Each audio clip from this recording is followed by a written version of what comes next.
Sejarah Sumatera Utara tak bisa lepas juga dengan asal-usul Danau Toba. Cerita rakyat ini sudah terkenal di kalangan masyarakat Indonesia, karena cerita yang luar biasa dan bisa menjadi sejarah dunia. Danau Toba terletak di Parapat, Sumatera Utara. Danau ini menjadi danau terbesar nomor 3 di Asia Tenggara, nomor 1 Danau Kaspia, kedua Danau Baikal. Danau Toba memiliki cerita rakyat tentang asal-usulnya.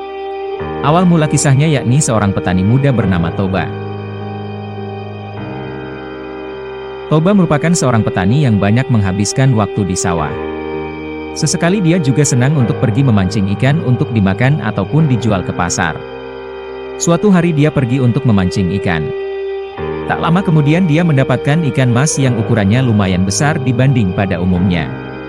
Tak lama kemudian dia memutuskan untuk pulang ke rumah. Setelah sampai di rumah, alangkah terkejutnya Toba melihat ikan mas yang sebelumnya ingin dipotong dan dibersihkan, kini berubah menjadi sosok perempuan yang sangat cantik. Kemudian perempuan itu menjelaskan kepada Toba kalau dia putri yang dikutuk. Putri itu pun berterima kasih kepada Toba, karena telah terbebas dari kutukan. Dia pun bersedia untuk menjadi istri Toba dengan syarat, jangan pernah memberitahu asal-usulnya kepada orang. Lalu menikahlah mereka, serta dikaruniai seorang putra bernama Samosir. Anak itu tumbuh sangat aktif dan sedikit nakal. Dia tidak pernah mau membantu ayahnya yang sibuk bekerja di ladang. Bahkan untuk mengantarkan bekal kepada sang ayah, Samosir seringkali menolak. Samosir juga memiliki nafsu makan yang tinggi, sehingga Toba harus bekerja lebih keras untuk memenuhi nafsu makan anaknya tersebut. Bahkan seringkali jatah makanan sekeluarga dihabiskan oleh Samoris.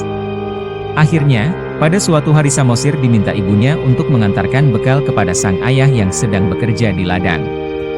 Awalnya Samosir menolak, tetapi berkat paksaan dari sang ibu, dia akhirnya bersedia untuk mengantarkan bekal.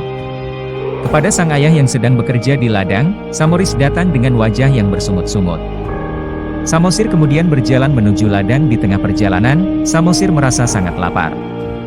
Dia kemudian berhenti sejenak dan berpikir untuk memakan sedikit bekal untuk sang ayah, tetapi niat awalnya hanya memakan sedikit, akhirnya makanan itu tersisa sedikit. Lalu Samosir lanjut berjalan ke ladang dengan membawa bekal yang sudah hampir habis. Toba sangat senang setibanya Samosir di ladang dengan membawa bekal, karena dia sudah sangat lapar sebab bekerja dari pagi hari. Kegembiraannya tak berlangsung lama, dia terkejut saat membuka bekal yang dibawa oleh Samosir. Toba lalu bertanya dengan raut wajah yang sangat kesal. "Kenapa makananku tinggal sedikit?" ujar Toba. "Tadi di jalan aku sangat lapar ayah, jadi aku makan dan minum sedikit bekal ayah, tapi tidak semua aku habiskan kan. Masih aku sisakan sedikit untuk ayah," ujar Samosir dengan wajah polos. "Anak tidak tahu diuntung," kata Toba ke Samosir. Kemarahannya semakin menjadi-jadi dan tak terbendung hingga menyumpat kasar. "Dasar kau anak keturunan ikan," ujar Toba. Samosir sangat terkejut, dia berlari dan menangis pulang ke rumah. Sesampainya di rumah, Samosir menceritakan hal ini kepada ibunya. Mendengar cerita Samosir, ibunya sangat kecewa dan akhirnya menangis. Dia tak percaya kalau sang suami telah melanggar sumpah untuk tidak menyebutkan asal-usulnya yang berasal dari ikan. Kemudian sang ibu berdiri dan memegang tangan Samosir. Dalam hitungan sekejap mereka sudah menghilang. Keajaiban datang dari bekas pijakan kaki sang ibu dan Samosir. Mengalir air yang sangat deras dan tak terbendung lagi hingga semua desa itu tergenang air dan tenggelam. Terbentuklah sebuah danau akibat kejadian ini. Hingga danau itu diberi nama Danau Toba.